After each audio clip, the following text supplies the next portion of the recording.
Heart touching story की कहानी तेजल हिंदी कहानी में आपका स्वागत है। और इस वीडियो में मैं आपको कहानी के माध्यम से जरूरतों पर सहयोग देना बताऊंगा। जरूरतमंद की सहायता व सहयोग करना समाज के हर वर्ग का दायित्व बनता है। इसके लिए हर वर्ग को निस्वार्थ भाव से आगे आना चाहिए।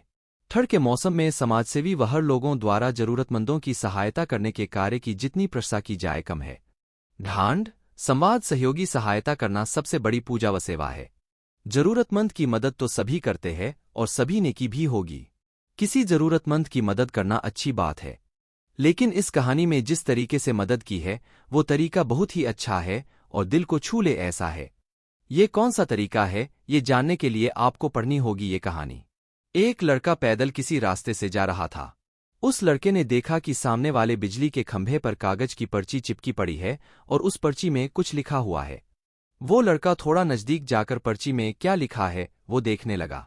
उस कागज की पर्ची में लिखा था, कल इस रास्ते से गुजरते वक्त मेरे 100 रुपये कहीं गिर गए थे। मैंने ढूंढने की बहुत कोशिश की लेकिन मुझे वो नहीं मिले। कृपया इस रास्ते पर कहीं भी किसी को भी मेरे 100 रुपये मिले तो इस पत्ते पर पहुंचा देना। पर्ची में उसका एड्रेस भी लिखा हुआ था। लड़के को ये पर्ची पढ़कर उस एड्रेस पे जाने का मन करने लगा। वो लड़का उस एड्रेस पे जाने के लिए आगे बढ़ने लगा। उस एड्रेस पे जाकर लड़के ने देखा कि वहां पर एक झोपड़ी है। लड़के ने बाहर से आवाज लगाई तो उस झोपड़ी में से एक वृद्ध औरत लाठी के सहारे बाहर आने लगी। लड़के को पता चल गया कि को वृद्ध औरत सिर्फ अकेली ही इस झोपड़ी में रहती है। वो लड़के ने उस वृद्ध औरत से कहा कि माँ जी, आपके 100 रुपये जो गिर गए थे वो मुझे मिले हैं। ये रहे आपके 100 रुपये। उस लड़के की बात सुनकर वो वृद्ध औरत रोने लगती है और कहती है कि बेटा, अब तक करीब 15-20 लोग मुझे 100 रुपये देकर जा चुके हैं। बेटा, मुझे ठीक से दिखाई भी नहीं देता है और मुझे पढ़ना लिखना भी नहीं आता है।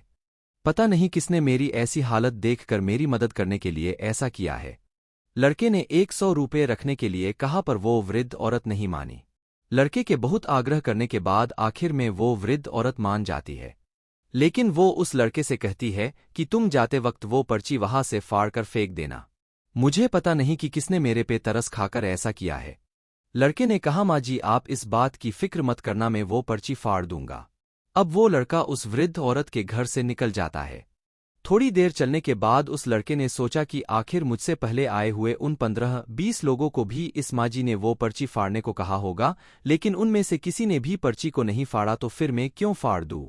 वो लड़का उस पर्ची को बिना फाड़े ही वहां से चला जाता है। उस लड़के के मन में उस व्यक्ति के लिए बहुत ही आदर और सम्मान था जिसने ये तरीका ढूंढा था और इस जरूरतमंद वृद्ध औरत की मदद की थी।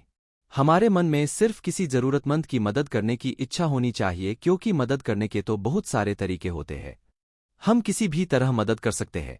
अगर आपको हमारी चैनल में हार्ट टचिंग इमोशनल स्टोरी अच्छी लगी हो तो अपने दोस्तों के साथ भी शेयर कीजिए और चैनल को सब्सक्राइब करके बेल आइकन पर घंटा दबाना।